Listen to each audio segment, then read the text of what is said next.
and a very good afternoon. Mo kí wa pé ẹ káàbọ̀ sórí studio wa from Africa as bí a ṣe ń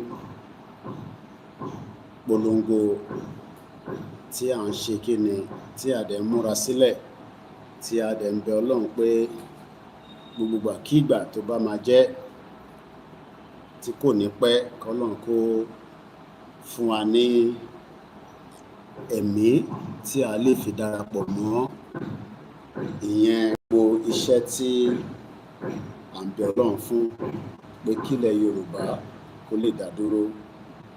Èní ní 27th of May 2025 as we are going to review the letter that came from Professor Akintoye tí a kà fún gbogbo wa lánàá. I will now review and take my time láti lo platform wa láti fi ṣe gbogbo àlàyé tí ó yẹ kí gbogbo wa mọ̀ lórí lẹ́tà tí ó jáde lánàá láti headquarters the Yoruba Self-Determination Movement. So mo kí yín o pé ẹ káàbọ̀, ẹ jẹ́ ká fìdílé nǹkan kí ẹ bá wa pín ètò yẹn kí ó lè kárí ilé. Ẹ bá wa sọ fún ẹni tí kò tíì gbọ́ pé kó darapọ̀ mọ́ wa. Ká tó bẹ̀rẹ̀ ètò náà, a máa farabalẹ̀ lo 20 minutes láti fi appreciate olúkálùkù wa la ní talent tí Elédùmarè fún wa. Gbogbo wa la ní nǹkan tí a lè lò láti fi dá sí ìrìn àjò pé kí ilẹ̀ Yorùbá kó dá dúró. Ǹjẹ́ wọ́n wá ń lo talent t'Ọlọ́run fún ẹ yẹn àbí o ṣì ń dúró ká wá sọ fún ẹ bí o ṣe máa bá wa lò ó?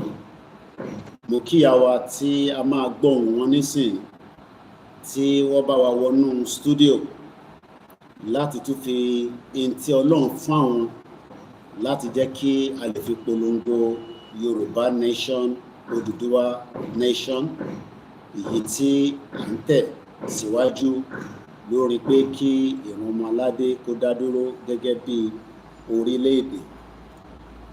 Nígbà tá a bá wá farabalẹ̀ gbọ́ yẹn tán, àwa bẹ̀rẹ̀ sí wọnú ètò. Ìyẹn fún wa ní àsìkò káwọn èèyàn lè settle down, torí mo máa ṣàlàyé lẹ́tà yẹn tí a kà lánàá láti iléeṣẹ́ wa tí à ń pè ní Koikimedia.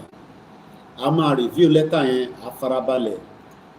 Bó bá máa gbà wá ní èní sọ́la, bó bá máa gbà wá ní èní bí a nírọ̀lẹ́ tá tún máa padà wá, màá ṣàlàyé ẹ̀ kó lè yé ọ̀pọ̀lọpọ̀, torí in tó lè mú bàbá wa tí wọ́n wo ibi tó kù sí tí wọ́n tó wá fi gbé lẹ́tà yìí jáde. Eléyìí ló máa jẹ́ lẹ́tà kejì tí a máa kọ sí President Bola Ahmed Tinubu. Mo kí gbogbo yín bẹ ṣe ń wọlé, ẹ má yẹ ká máa dárúkọ bọ̀. Mo fi yín kíkí Ọlọ́run, mo fi kí yín, mo fi kíkí ibikíbi tí olúkálùkù wa bá gbàgbọ́ sí, mo fi kí yín. A máa gbọ́ in tí àwa yìí tí wọ́n fi kí gbogbo àwa ọmọ Odùduwà àtàwa ọmọ tá à ń sọ pé a fẹ́ dá dúró gẹ́gẹ́ bí orílẹ̀-èdè.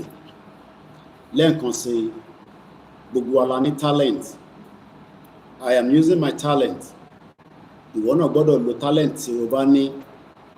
Mo kí bàbá wa Professor Adebanji Akintoye tí wọ́n jẹ́ olùdarí àti leader fún ìrìnàjò Yorùbá Nation Self-Determination Campaign tàgbédání.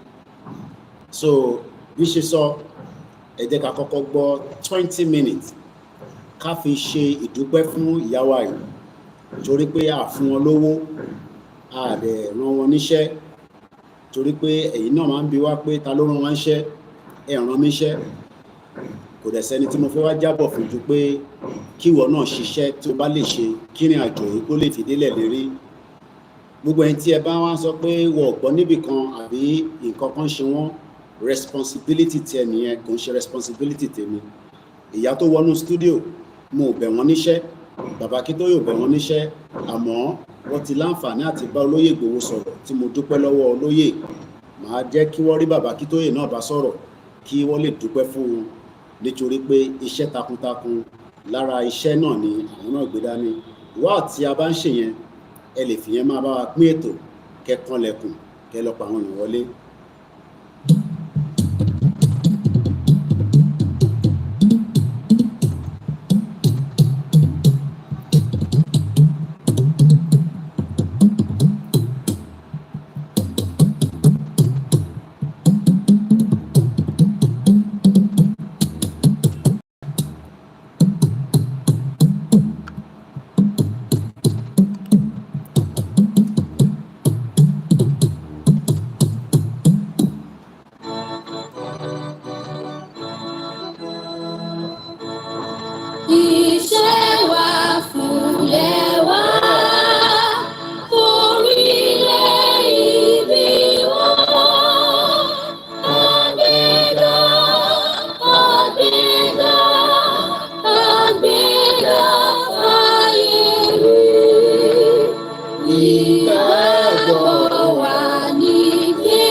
Yorùbá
elédè là ń gbọ́ ọlá fún.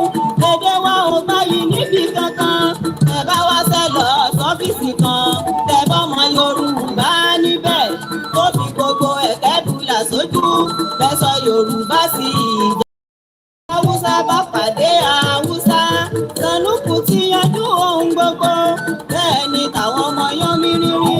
Gbogbo ìṣẹ̀báyé Yorùbá. Láti torí owó kó dànù òòyò. Ẹ̀rọnú. Ọmọ Yorùbá ẹ jẹ́ á ronú. Ọmọ Yorùbá ẹ jẹ́ á ṣọ̀kan. Ọmọ Yorùbá ẹ jẹ́ á parapọ̀. Ká gbé Yorùbá débi gíga. Ọmọ Yorùbá ẹ jẹ́ á parapọ̀ o. Ká gbé Yorùbá débi gíga. Bàbá ẹnu ìyẹn ò máa dá. Yorùbá débi gíga. Pàwọ́pọ̀ ká fi mọ̀ ṣọ̀kan o. Ká gbé Yorùbá débi gíga. Bàlùbà délẹ̀ ìlérí. Ká gbé Yorùbá débi gíga. Yorùbá nation la fẹ́. Ọmọ Yorùbá o. Mi ò lè wá kú o. Kò lè róye bàbá ẹ̀ jẹ́. Yorùbá nation la fẹ́. Ọmọ Yorùbá o. Mi ò lè wá kú o. Kò lè róye bàbá ẹ̀ jẹ́. Yorùbá nation la fẹ́. Ọmọ Yorùbá. Ta ló sọ pé kò ṣeé ṣe? It can't possible láíláí. Ẹ á dànù, ẹ tú dànù. Lọ́lá Ọlọ́run wá ṣeé ṣe. Irú ipa wo ni wọ́n fẹ́ kó lórí òmìnira àwa Yorùbá? Àwọn tí wọ́n ń jàjàgbara, àwọn yẹn ló ń fẹnu ṣáká. Iṣu tó di iyán ara mi, ó dájú àgùntàn lódò. Ara mi kágbàdo tó dòbí, ó dájú wa lọ́wọ́ papọ̀. Góòlù tó ń mọ́ ní òní, wàhálà ìhò tó lànà kọjá Yorùbá. Yorùbá nation la fẹ́. Ọmọ Yorùbá o. Mi ò lè wá kú o. Kò lè róye bàbá ẹ̀ jẹ́. Ọmọ Yorùbá súnmọ́ bí ipa rere ló yẹ kó o kó. Kó lè dìtàn rere bó dọ̀la. Mo ṣe bẹ̀ rántí Lísàbí, agogo àkàlà ọjọ́ òun. Bó bá sojo ní ara mi, kò lè rí ìlú ẹ̀ gbàgbà kalẹ̀. Ògún mọ́ láti ìlú Ìbàdàn, kò wọ ṣòkòtò kẹ̀bẹ̀rẹ̀ bí ìjà. Ó ṣe gudugudu méje, ọmọ Ìbàdàn gbàgbé rẹ̀. Kí ni wọ́n fẹ́ ṣẹta òní gbàgbé? Ọmọ Yorùbá sọ fún mi o. Yorùbá nation la fẹ́. Ọmọ Yorùbá o. Mi ò lè wá kú o. Kò lè róye bàbá ẹ̀ jẹ́. Gbogbo mọ̀ṣọ́ tẹ́ ń gbọ́, ọpẹ́lọpẹ́ ogun lọ́lá ni. Ògèdègbé agbógun kóró, ilẹ̀ Ìjẹ̀ṣà òkùnkù. Tìmì ẹdẹ ọlọ́fà iná, a ò gbọ́rí kó sá òkun rí. Mọ́rẹ̀ mi nílùú Ilé Ifẹ̀, obìnrin takuntakun ni. Akọni lóòbí Yorùbá, àwa lọmọ Odùduwà. Kí ló dé tá à ń ṣe bí ojo Yorùbá o? Yorùbá nation la fẹ́. Ọmọ Yorùbá o. Mi ò lè wá kú o. Kò lè róye bàbá ẹ̀ jẹ́. Mi ò lè wá kú o. Kò lè róye bàbá ẹ̀ jẹ́. Mi ò lè wá kú o. Kò lè róye bàbá ẹ̀ jẹ́. Bóyá lẹ́ni à ń gbóríyìn fún. Bóyá lẹ́ni à ń gbóríyìn fún. Bóyá lẹ́ni à ń gbóríyìn fún. Bóyá lẹ́ni à ń gbóríyìn fún. Ọwọ́ méjèèjì fẹ́ nìkan ṣoṣo. Bóyá lẹ́ni à ń gbóríyìn fún. Pòfẹ́sọ̀ Bánjí Akintoye ni. Bóyá lẹ́ni à ń gbóríyìn fún. Alànà fún ilẹ̀ Yorùbá. Bóyá lẹ́ni à ń gbóríyìn fún. Akintoye sì fi bàbá Yorùbá. Bóyá lẹ́ni à ń gbóríyìn fún. Bóyá lẹ́ni à ń gbé. Bóyá lẹ́ni à ń gbóríyìn fún. Ìgbòho Sunday ọmọ Adéyẹmọ. Bóyá lẹ́ni à ń gbóríyìn fún. Ọkọ tó yọ̀ sí ọkọ rọ́pò. Bóyá lẹ́ni à ń gbóríyìn fún. Bàbá Dámilọ́lá bàbá Roland. Bóyá lẹ́ni à ń gbóríyìn fún. Bàbá Yomi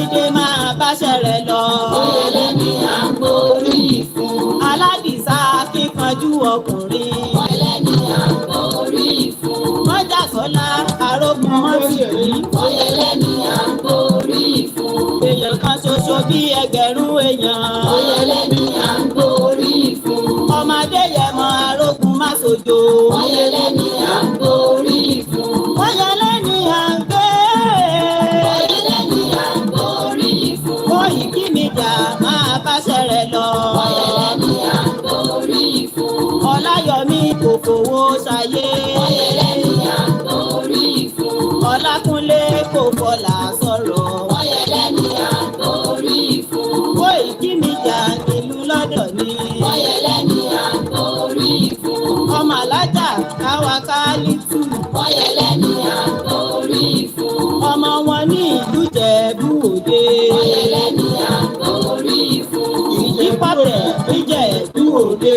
Ọ̀yẹ̀lẹ̀ ni à ń borí fún. Ìmùlẹ̀ Sunday ọmọdé yẹmọ. Ọ̀yẹ̀lẹ̀ ni à ń borí fún. White Lion máa báṣẹ́ rẹ̀ lọ. Ọ̀yẹ̀lẹ̀ ni à ń borí fún. Ọ̀yẹ̀lẹ̀ ni à ń ṣe túwálé fún. Ọ̀yẹ̀lẹ̀ ni à ń ṣe túwálé fún. Sọlá kò gbọdọ̀ kú máa báṣẹ́ rẹ̀ lọ. Ọ̀yẹ̀lẹ̀ ni à ń borí fún. Ìyá jagun ẹkú iṣẹ́ gidi. Ọ̀yẹ̀lẹ̀ ni à ń borí fún. Àṣàkẹ́ ti fi máa báṣẹ́ rẹ̀ lọ. Ọ̀yẹ̀lẹ̀ ni à ń borí fún. George Akínyọlá mo kí ẹ kí ẹ. Ọ̀yẹ̀lẹ̀ ni à ń borí fún. Dẹ́kùtì wáìsì ẹ̀pínlẹ̀ Yorùbá. Ọ̀yẹ̀lẹ̀ ni à ń borí fún. Káyọ̀dé ẹmọlá ẹ bá mi kí wọn. Ọ̀yẹ̀lẹ̀ ni à ń borí fún. Ayọ̀délé ológun lolúwa. Ọ̀yẹ̀lẹ̀ ni à ń borí fún. Youth leader ní diaspora. Ọ̀yẹ̀lẹ̀ ni à ń borí fún. Yágóyájú máa báṣẹ́ rẹ̀ lọ. Ọ̀yẹ̀lẹ̀ ni à ń borí fún. Ọ̀yẹ̀lẹ̀ ni à ń gbóríyìn fún. Ọ̀yẹ̀lẹ̀ ni à ń borí fún. Yèyé dára kówé kókókó. Ọ̀yẹ̀lẹ̀ ni à ń borí fún. YDK nílùú Jámánì. Ọ̀yẹ̀lẹ̀ ni à ń borí fún. Ọmọ dára kówé kókókó. Ọ̀yẹ̀lẹ̀ ni à ń borí fún. Yorùbá wuyì máa báṣẹ́ rẹ̀ lọ. Ọ̀yẹ̀lẹ̀ ni à ń borí fún. Sìsà ẹni mo kí ẹ kí ẹ. Ọ̀yẹ̀lẹ̀ ni à ń borí fún. Sìsà Lédìkè ìfẹ́ olúwa. Ọ̀yẹ̀lẹ̀ ni à ń borí fún. Ìfẹ́ olúwa nílùú Canada. Ọ̀yẹ̀lẹ̀ ni à ń borí fún. Ọmọ borí owó mo kí ẹ kí ẹ. Ọ̀yẹ̀lẹ̀ ni à ń borí fún. Àkànbí wisdom mo kí ẹ kí ẹ. Ọ̀yẹ̀lẹ̀ ni à ń borí fún. Bàbá Gbẹ̀du mo kí ẹ kí ẹ. Ọ̀yẹ̀lẹ̀ ni à ń borí fún. Ọ̀yẹ̀lẹ̀ ni à ń ṣe túwálé fún. Ọ̀yẹ̀lẹ̀ ni à ń borí fún. Bàbá gbàgede ìmọ̀ mo kí wọn kí wọn. Ọ̀yẹ̀lẹ̀ ni à ń borí fún. Dr. Sábì ẹ bá mi kí wọn.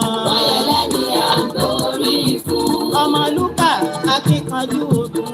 Ọ̀yẹ̀lẹ̀ ni à ń borí fún. Bálẹ́kì sì máa báṣẹ́ rẹ̀ lọ.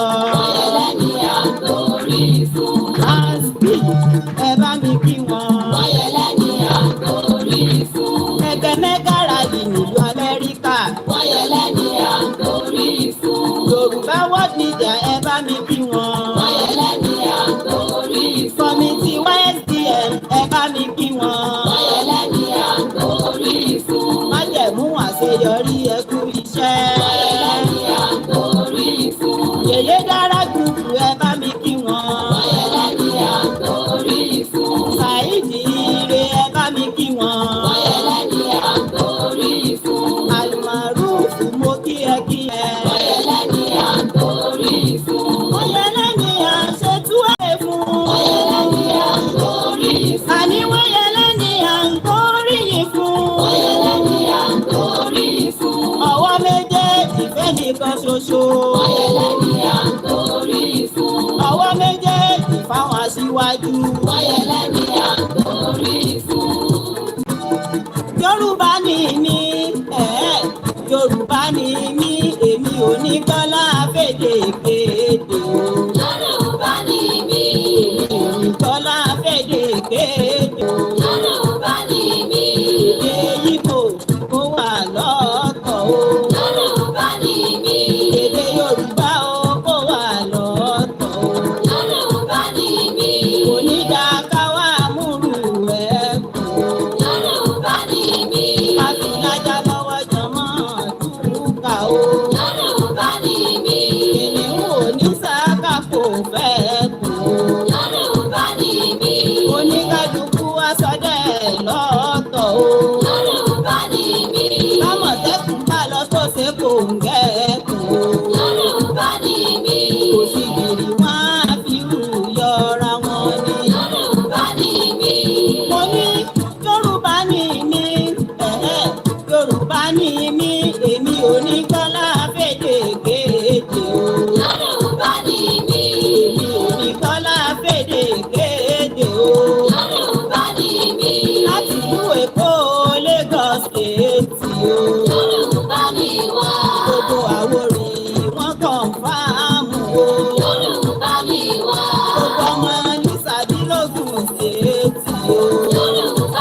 fáàmù. Yorùbá ni wá.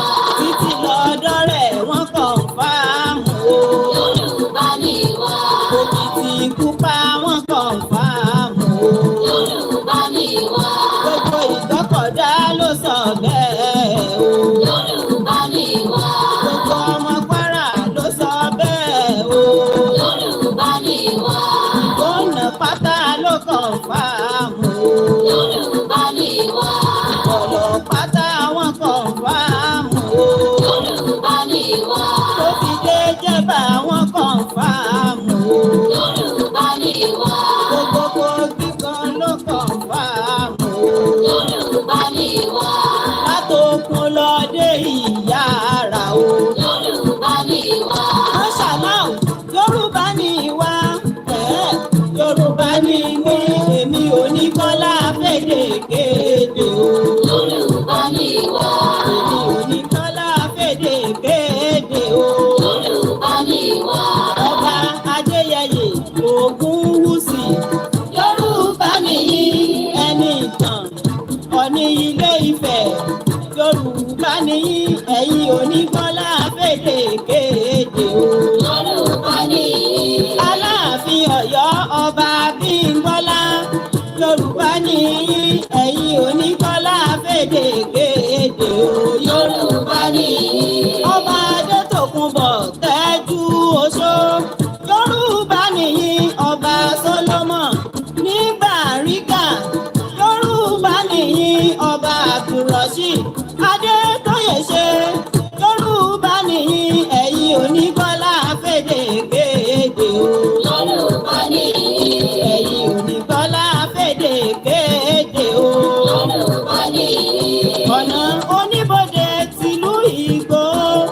Yorùbá nìyí ọba Francis Àlàó Akínbọ́lá. Yorùbá nìyí ọba Adéwọlé Ajérò Èkìtì. Yorùbá nìyí ọba Ọládipúpọ̀ Kọ́láwọlé. Yorùbá nìyí ọba Joseph Adébáyọ̀. Yorùbá nìyí ẹ̀yin oníkọ́lá fèdè kéde o.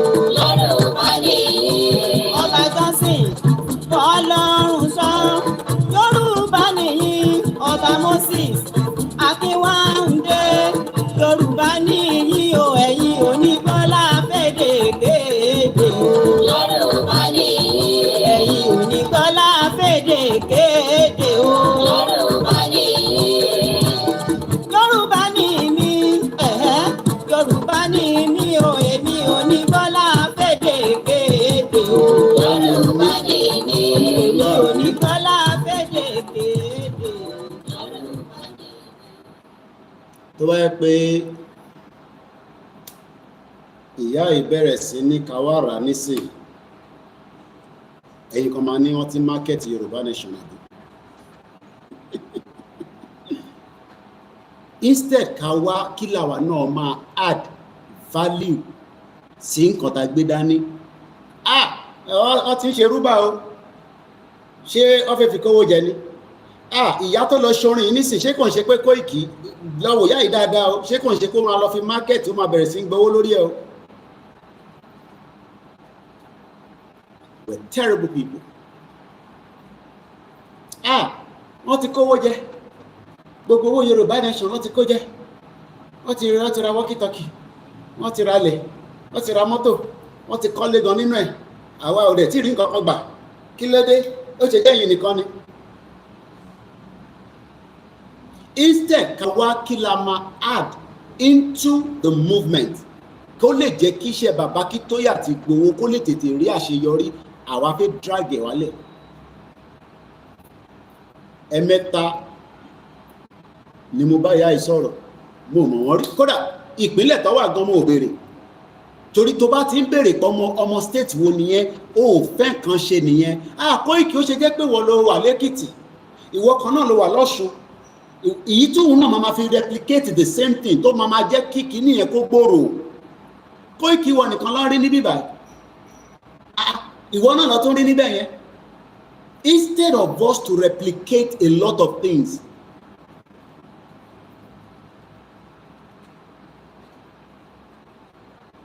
Ìgbòho òòṣà irú mọ̀lẹ̀ tó ń jẹ táyíntáyín ibi tó bá irọ́ ni o. Irọ́ ni o. Tẹ bá ń gbọ́ tán pé Ìgbòho òòṣà irọ́ ni o.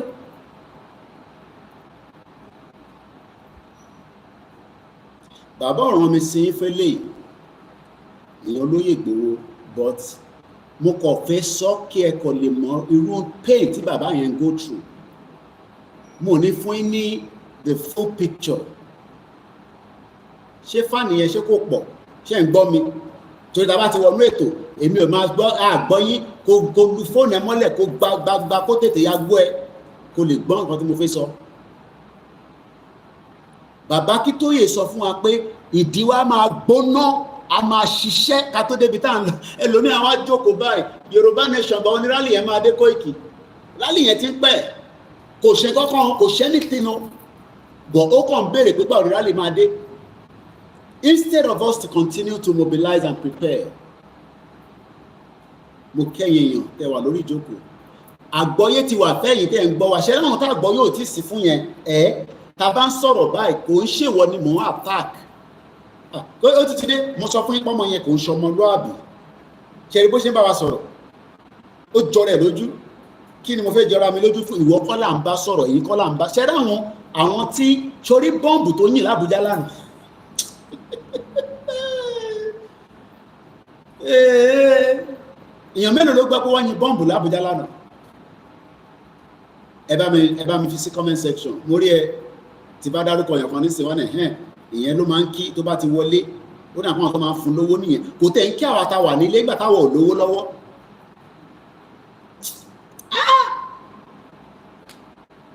Àwọn olóṣèlú ti fìyà jẹ wá.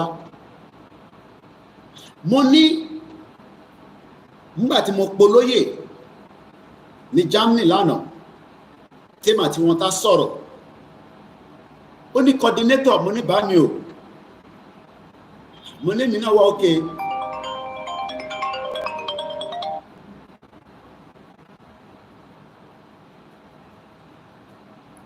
suicide bomb mo ń bọ̀ lọ́dọ̀ yẹn má lọ bí kankan nísìnyí o ní data bí a kò lọ download ẹ̀ tí bá ṣe tán torí tí bá ń ṣe 5 hours èmi ò ń ṣe láwọn tó kù tó ń ṣe 3 hours tó ń ṣe 20 hours 20 minutes èmi ò ní time yẹn bí màá mọ polóyè lánàá ṣé mọ̀ pé gbogbo tó lóye ní nílé àwọn kan tí lọ ń ja gbàṣà ẹ máa ní báwo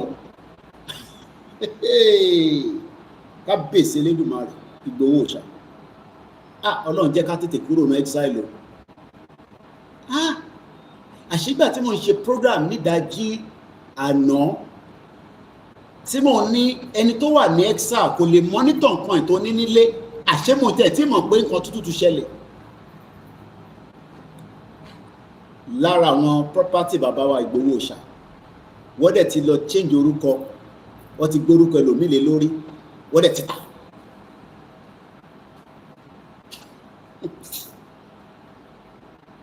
Ibi tẹ́ ti máa mọ̀ pé tó bá ń pe Ìgbòho yẹn irọ́ ni ó Ìgbòho òòṣà Ìgbòho irúmọlẹ̀ irọ́ ni ó. Àwọn tó mọ̀ náà lọ ń dúró pé ṣé ó ní ìwọ nìkan ni àbí ìwọ nìkan ló ń pariwo lórí social media ṣé ìwọ nìkan lọmọ Yorùbá ó dẹ̀ ń ṣọ́ba bẹ́ẹ̀ ló ń pè lójoojúmọ́ tí Koiki bá ti jókòó báyìí ìwọ nìkan ló ń pè bí bàbá Èkìtì bá jókòó báyìí ìyẹn ọ̀tẹ̀ nísàn must be ẹ máa dúró de interview àti must be ó lẹ́tìkẹ́ mo travel lọ bá l'Áfíríkà lánàá àní property tí olóyè Ìgbòho ti parí wọ́n dẹ̀ ti change kódà wọ́n tún forge signature ibi tẹ́tí máa mọ̀ pé bomb bastard ní country yẹn tọ́lẹ̀ tún forge signature Ìgbòho ibi tẹ́tí máa mọ̀ pé ìlú yẹn ti tán àwọn ọmọ Yorùbá náà ni ó ìyẹn ń ṣe Fúlàní nísìnyí o àìtí ìdọ́dọ̀ lẹ́tà Tinubu yẹn mo wá bá yín sọ̀rọ̀ lé lórí òun béèrè bá onírálì máa dé wọ́n náà máa dé bí olè lóru ìyẹn ni kí o máa lọ dúró dè ó máa dé bí olè lóru property tó ń ṣe property 90 million naira